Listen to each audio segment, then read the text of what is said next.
ನಮಸ್ಕಾರ ಲಕ್ಷ್ಮೀರಾಮ್ ಯೂಟ್ಯೂಬ್ ಚಾನಲ್ಗೆ ಸ್ವಾಗತ. ಇವತ್ತಿನ ರೆಸಿಪಿ ವಿಡಿಯೋ ಏನಪ್ಪ ಅಂದರೆ ತುಂಬಾ ಸ್ಪೆಷಲ್ ಇದೆ, ಅದ್ಭುತವಾದಂಥ ರೆಸಿಪಿ. ಇದನ್ನು ಒಂದ್ಸಲಿ ನೋಡಿದ್ರೇ ಅಮ್ಮ ಎಷ್ಟು ಕಲರಾಗಿ ಎಷ್ಟು ಚೆನ್ನಾಗಿದೆ, ಏನಿರ್ಬೋದು ಈ ರೆಸಿಪಿ ಅಂತ ನೀವೇ ಅಂದ್ಕೊಂಡ್ಬಿಡ್ತೀರಾ.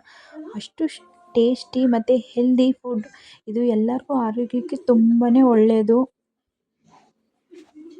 ಇದು ದೇಹಕ್ಕೆ ತಂಪು ಅಂತ ಹೇಳ್ತಾರೆ ಈ ಸೊಪ್ಪು.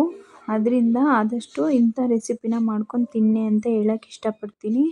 ಇದು ರೆಸಿಪಿ ಏನಪ್ಪ ಅಂದರೆ ಮೆಂತ್ಯ ಗ್ರೀನ್ ಬಾತ್ ಅಂತ, ಮೆಂತ್ಯ ಸೊಪ್ಪಿಂದ ಮಾಡಿರೋದು. ಇವಾಗ ನಾವು ವಿಡಿಯೋ ಸ್ಟಾರ್ಟ್ ಮಾಡೋಕ್ಕೆ ಹೋಗೋಣ. ಇದಕ್ಕೆ ಏನೇನು ಬೇಕು ಐಟಮ್ ಅಂತ ಹೇಳ್ತಾ ಹೋಗ್ತೀನಿ ಇವಾಗ ನಾನು, ಬನ್ನಿ. ಇಲ್ಲಿ ಅರ್ಧ ಹಿಡಿಯಷ್ಟು ನಾನು ಮೆಂತ್ಯ ಸೊಪ್ಪನ್ನ ತೊಗೊಂಡು ಇಟ್ಕೊಂಡಿದ್ದೀನಿ. ಇಲ್ಲಿ ನಾನು 5 ಮೀಡಿಯಮ್ ಸೈಜ್ ಮೆಣಸಿನ್ಕಾಯಿನ ತೊಗೊಂಡು ಇಟ್ಕೊಂಡಿದ್ದೀನಿ. ನೆಕ್ಸ್ಟ್ ಇಲ್ಲಿ ನಾನು ಕರಿಬೇವನ್ನ ಸ್ವಲ್ಪ ತೊಗೊಂಡಿದ್ದೀನಿ. ಇಲ್ಲಿ ಒಂದು 1/4 ಸ್ಪೂನ್ ಸೋಂಪು ತೊಗೊಂಡಿದ್ದೀನಿ. 3 ಏಲಕ್ಕಿ ತೊಗೊಂಡಿದ್ದೀನಿ. ನೆಕ್ಸ್ಟು ಪುದೀನಾನ ಸ್ವಲ್ಪ ತೊಗೊಂಡಿದ್ದೀನಿ. ನೆಕ್ಸ್ಟು 2 ಚಕ್ಕೆ ತೊಗೊಂಡಿದ್ದೀನಿ. 4 ಮೆಣಸು ತೊಗೊಂಡಿದ್ದೀನಿ. 1 ಏಲಕ್ಕಿನ ತೊಗೊಂಡು ಇಟ್ಕೊಂಡಿದ್ದೀನಿ. ಇಲ್ಲಿ ನಾನು ಒಂದು ಮೀಡಿಯಮ್ ಸೈಜು ಒಂದು ಟೊಮೊಟೊನ ಸಣ್ಣದಾಗಿ ಕಟ್ ಮಾಡಿ ಇಟ್ಕೊಂಡಿದ್ದೀನಿ. ನಾನು ಇಲ್ಲಿ ಅರ್ಧ ಸ್ಪೂನ್ ತುಪ್ಪ ತೊಗೊಂಡಿದ್ದೀನಿ. 1/4 ಸ್ಪೂನ್ ಅರಿಶಿನದ ಪೌಡ್ರ್ ತೊಗೊಂಡಿದ್ದೀನಿ. ಇಲ್ಲಿ ಒಂದು ಮೀಡಿಯಮ್ ಸೈಜ್ ಈರುಳ್ಳಿನ ಸಣ್ಣದಾಗಿ ಕಟ್ ಮಾಡಿ ಇಟ್ಕೊಂಡಿದ್ದೀನಿ. ನಾನಿಲ್ಲಿ 1 ಸ್ಪೂನು ಶುಂಠಿ ತೊಗೊಂಡಿದ್ದೀನಿ. 3-4 ಪಲಾವ್ ಎಲೆ ತೊಗೊಂಡಿದ್ದೀನಿ. ಗ್ಯಾಸ್ನ ಆನ್ ಮಾಡಿ ಪಾತ್ರೆನ ಬಿಸಿ ಆಗೋಕ್ಕೆ ಇಟ್ಟಿದ್ದೀನಿ. ಇಲ್ಲಿ ಪಾತ್ರೆ ಸ್ವಲ್ಪ ಬಿಸಿ ಹಾಕಬೇಕು. ಇವಾಗ ನೆಕ್ಸ್ಟು ನಾನಿಲ್ಲಿ ಅರ್ಧ ಸ್ಪೂನ್ ತುಪ್ಪ ಹಾಕ್ಕೊತಾ ಇದ್ದೀನಿ. ತುಪ್ಪ ಸ್ವಲ್ಪ ಬಿಸಿ ಆಗಲಿ. ಇವಾಗ ಪಾತ್ರೆಯಲ್ಲಿ ತುಪ್ಪ ಬಿಸಿ ಆಗಿದೆ.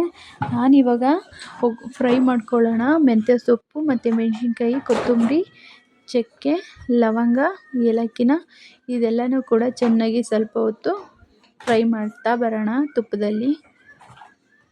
ಎಷ್ಟೇ ಫ್ರೈ ಮಾಡಿದ್ರೂ ಕೂಡ ಇದು ಇಷ್ಟೊಂದು ಸೊಪ್ಪಿದ್ರೂ ಕೂಡ ಫ್ರೈ ಮಾಡಿದಾಗ ಅದಿಷ್ಟೇ ಸೊಪ್ಪಾಗುತ್ತೆ.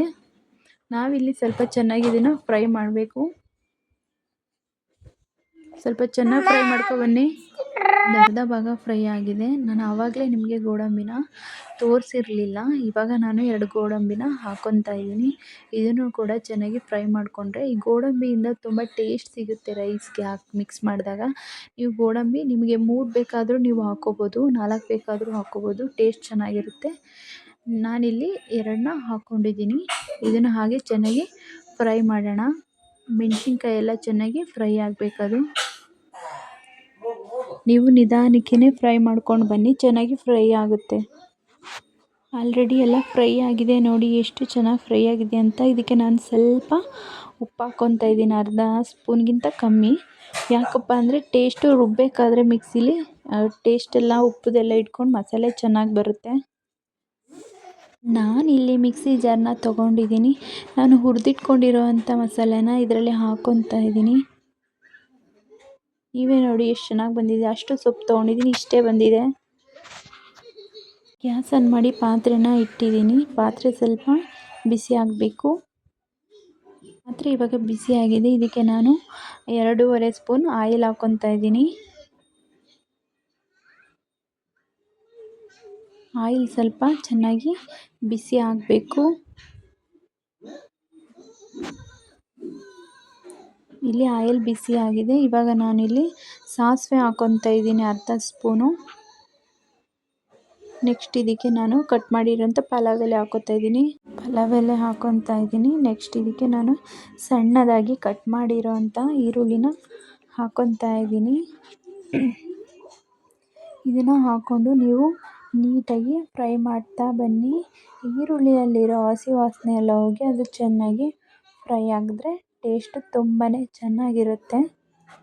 ಆದಷ್ಟು ನೀವು ಈರುಳ್ಳಿನ ಚೆನ್ನಾಗಿ ಫ್ರೈ ಮಾಡಿ. ನೋಡಿ ಇವಾಗ ಚೆನ್ನಾಗಿ ಫ್ರೈ ಆಗ್ತಾ ಇದೆ ಈರುಳ್ಳಿ. ಇವಾಗ ನಾನು ಇದಕ್ಕೆ 1/4 ಸ್ಪೂನಷ್ಟು ಅರಿಶಿನದ ಪೌಡ್ರನ್ನ ಹಾಕಿ ಫ್ರೈ ಮಾಡೋಣ. ನೋಡಿ ಎಷ್ಟು ಚೆನ್ನಾಗಿ ಫ್ರೈ ಆಗ್ತಿದೆ ಅಂತ.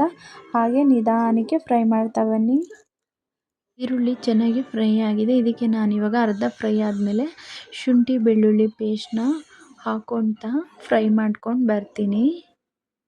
ಶುಂಠಿಲಿರೋ ಹಸಿ ವಾಸನೆ ಎಲ್ಲ ಹೋಗಿ ಇದು ಕೂಡ ಚೆನ್ನಾಗಿ ಫ್ರೈ ಆಗ್ತಾ ಬರ್ತಿದೆ. ನೀವು ನಿಧಾನಕ್ಕೆ ಚೆನ್ನಾಗಿ ಅದನ್ನು ಫ್ರೈ ಮಾಡ್ತಾ ಬನ್ನಿ. ಇಲ್ಲಿ ನಾನು ಟೊಮೊಟೊನ ಕಟ್ ಮಾಡಿ ಆವಾಗಲೇ ಇಟ್ಕೊಂಡಿದ್ನಲ್ಲ, ಆ ಟೊಮೊಟೊನ ಇವಾಗ ನಾನು ಹಾಕ್ತಾ ಇದ್ದೀನಿ. ಟೊಮೊಟೊನ ನೀವು ಸ್ವಲ್ಪ ಸಣ್ಣದಾಗಿ ಕಟ್ ಮಾಡ್ಕೊಳ್ಳಿ. ಈರುಳ್ಳಿ ಟೊಮೊಟೊನ ಚೆನ್ನಾಗಿ ಫ್ರೈ ಮಾಡ್ತಾ ಬನ್ನಿ. ಟೊಮೊಟೊದಲ್ಲಿರೋ ನೀರಿನ ಅಂಶ ಎಲ್ಲ ಹೋಗಬೇಕು, ಅದು ಚೆನ್ನಾಗಿ ಫ್ರೈ ಆಗಬೇಕು. ಟೊಮೊಟೊ ಎಲ್ಲ ಇವಾಗ ಚೆನ್ನಾಗಿ ಫ್ರೈ ಆಗಿದೆ. ನೀವೇ ನೋಡಿ, ಹೀಗೆ ಟೊಮೊಟೊ ನೀಟಾಗಿ ಫ್ರೈ ಆದರೆ ನಿಮಗೆ ಗೊತ್ತಾಗುತ್ತೆ ಹೇಗೆ ಫ್ರೈ ಆಗಿದೆ ಅಂತ. ಇವಾಗ ನಾನಿಲ್ಲಿ ಇದಕ್ಕೆ ಆವಾಗಲೇ ಫ್ರೈ ಮಾಡಿ ರುಬ್ಕೊಂಡಿದ್ನಲ್ಲ ಮಸಾಲ, ಗ್ರೀನ್ ಮಸಾಲ, ಅದನ್ನು ಹಾಕ್ಕೊತಾ ಇದ್ದೀನಿ. ನೀವು ಇದನ್ನು ರುಬ್ಕೋಬೇಕಾದ್ರೆ ಸ್ವಲ್ಪ ಗಟ್ಟಿ ಆದರೆ ಒಂದು 4 ಸ್ಪೂನು 3 ಸ್ಪೂನ್ ನೀರು ಹಾಕ್ಕೊಂಡು ರುಬ್ಕೋಬೇಕು. ಇಲ್ಲಾಂದರೆ ತರ್ತರಿ ಆಗಿ ಬರುತ್ತೆ. ನೀರು ಹಾಕ್ಕೊಳ್ಳೋದ್ರಿಂದ ಇದು ಸ್ವಲ್ಪ ನೈಸಾಗಿ ಸಾಫ್ಟಾಗಿ ಬರುತ್ತೆ. ಈ ಮಸಾಲ ಹಾಕಿ ನೀವು ಚೆನ್ನಾಗಿ ಸ್ವಲ್ಪ ಫ್ರೈ ಮಾಡಿ ಇದನ್ನು. ಇಲ್ಲಿ ನಾನು ಇದಕ್ಕೆ ರುಚಿಗೆ ತಕ್ಕಷ್ಟು ಅರ್ಧ ಸ್ಪೂನ್ ಉಪ್ಪನ್ನ ಹಾಕ್ಕೊತಾ ಇದ್ದೀನಿ. ನಾನಿಲ್ಲಿ ಉಪ್ಪನ್ನ ಹಾಕ್ಕೊಂಡು ಮತ್ತೆ ಇದನ್ನು ಚೆನ್ನಾಗಿ ಫ್ರೈ ಮಾಡ್ತಾ ಬರ್ತೀನಿ. ನೀವೇ ನೋಡ್ತಿದ್ರಲ್ಲ ಯಾವ ಥರ ಕಲರ್ ಬರ್ತಿದೆ ಅಂತ. ವಾವ್, ಎಷ್ಟು ಕಲರ್ ಇದೆ ನೋಡಿ, ಅದು ತುಂಬ ಗ್ರೀನ್ ಇದೆ. ಅದು ಎಷ್ಟು ಚೆನ್ನಾಗಿದೆ ಕಲ್ಲರು, ನೋಡೋಕ್ಕೆ ಒಂಥರ ಅದ್ಭುತ ಥರ ಇದೆ ನೋಡಿ. ಕಲ್ಲರ್ ಹೆಂಗೆ ಬರ್ತಾ ಇದೆ ನೋಡಿ. ಮಸಾಲೆ ಎಲ್ಲ ಘಮ್ ಘಮ್ ಅಂತ ಅದು ಚೆನ್ನಾಗಿ ಫ್ರೈ ಆಗ್ತಾ ಇದೆ. ಮಸಾಲೆ ಘಮ್ ಅಂತ ಇದೆ ಮಸಾಲೆ. ಇಲ್ಲಿ ಮಸಾಲೆ ಎಲ್ಲ ಚೆನ್ನಾಗಿ ಬೆಂದು ಫ್ರೈ ಆಗಿದೆ. ನೀವೇ ನೋಡ್ತಾ ಇರ್ಬೋದು ನೋಡಿ. ನಾನಿವಾಗ ಇದನ್ನು ಹೇಗೆ ಟರ್ನ್ ಮಾಡ್ತೀನಿ ಅಂತ ನೋಡಿ. ಈ ಥರ ಟರ್ನ್ ಮಾಡಿದಾಗ ಅದು ಫುಲ್ಲು ಉಂಡುಂಡೆಯಾಗಿ ಬಂದರೆ ಮಸಾಲ ಕರೆಕ್ಟಾಗಿ ರೆಡಿಯಾಗಿದೆ ಅಂತ. ಅದು ಅಲ್ಲಲ್ಲೇ ಸ್ವಲ್ಪ ಅಂಟ್ಕೊಂಡ್ರೆ ಮಸಾಲ ರೆಡಿ ಆಗಿಲ್ಲ ಅಂತ. ನೋಡಿ, ನಾನು ಹೇಗೆ ಮಾಡಿದ್ರೂ ಕೂಡ ಅದು ಹೆಂಗೆ ಗುಡ್ಡೆ ಥರ ಆಗಿ ಮಸಾಲ ಬರ್ತಿದೆ. ಹಂಗೆ ಫ್ರೈ ಆದರೆ, ನೀಟಾಗಿ ಫ್ರೈ ಆದರೆ ಆ ಥರ ಬರುತ್ತೆ. ನೀವು ಮಸಾಲೆನ ಎಷ್ಟು ಚೆನ್ನಾಗಿ ನೀಟಾಗಿ ಫ್ರೈ ಮಾಡ್ತೀರ ಅಷ್ಟು ಟೇಸ್ಟಿಯಾಗಿರುತ್ತೆ. ಇದಕ್ಕೆ ನಾನು ಬಿಸಿ ರೈಸ್ ಮಾಡ್ಕೊಂಡಿದ್ದೀನಿ, ಅದನ್ನು ಒಂದು ಬೌಲ್ ಹಾಕ್ಕೊತಾ ಇದ್ದೀನಿ ರೈಸು. ಈ ರೈಸ್ ಹಾಕ್ಕೊಂಡು ನಾನಿಲ್ಲಿ ಅರ್ಧ ಸ್ಪೂನ್ ತುಪ್ಪ ಹಾಕ್ಕೊತಾ ಇದ್ದೀನಿ. ತುಪ್ಪ ಹಾಕೋದ್ರಿಂದ ಫ್ಲೇವರ್ ಚೆನ್ನಾಗಿರುತ್ತೆ, ತಿನ್ನೋಕ್ಕೂ ಟೇಸ್ಟಿ ಇರುತ್ತೆ. ತುಪ್ಪ ಆರೋಗ್ಯಕ್ಕೆ ತುಂಬಾ ಒಳ್ಳೆಯದು, ನಿಮಗೆ ಗೊತ್ತಿದೆಯಲ್ಲ. ಹಾಕ್ಕೊಂಡು ಚೆನ್ನಾಗಿ ಮಿಕ್ಸ್ ಮಾಡೋಣ ಇದನ್ನು. ಇಲ್ಲಿ ನಾವು ಮಿಕ್ಸ್ ಮಾಡ್ತಾ ಬಂದಿದ್ವಿ, ನೀವೇ ನೋಡ್ಬೋದು ಎಷ್ಟು ಚೆನ್ನಾಗಿ ಅದ್ಭುತವಾಗಿ ಬಂದಿದೆ ಕಲ್ಲರು ಅಂತ. ನೋಡ್ತಾ ಇದ್ರೆ ಇದು ಏನು ಮೆಂತ್ಯ ರೈಸ್ ಬಾತಾ ಅನಿಸುತ್ತೆ, ಅಷ್ಟು ಚೆನ್ನಾಗಿ ಬಂದಿದೆ ನೋಡಿ. ಇವತ್ತು ನಾನು ನಿಮಗೆ ಸಿಂಪಲ್ಲಾಗಿ ಮೆಂತ್ಯ ರೈಸ್ ಬಾತ್ ಹೇಗೆ ಮಾಡೋದು ಅಂತ ಹೇಳ್ಕೊಟ್ಟಿದ್ದೀನಿ. ಇದ್ರ ಜೊತೆ ನಾನಿಲ್ಲಿ ಒಂದು ಅರ್ಧ ಕಪ್ ಮೊಸರನ್ನ ಇಟ್ಕೊಂಡಿದ್ದೀನಿ. ತುಂಬಾ ಅದ್ಭುತವಾದಂಥ ಟೇಸ್ಟು. ನಿಜವಾಗೂ ನೀವು ತಿಂದರೆ ಮತ್ತೆ ಮತ್ತೆ ಮಾಡ್ಕೊಂಡು ತಿನ್ನಬೇಕು ಅಂತೀರ, ಅಷ್ಟು ಟೇಸ್ಟಿಯಾಗಿರುತ್ತೆ ಇದು.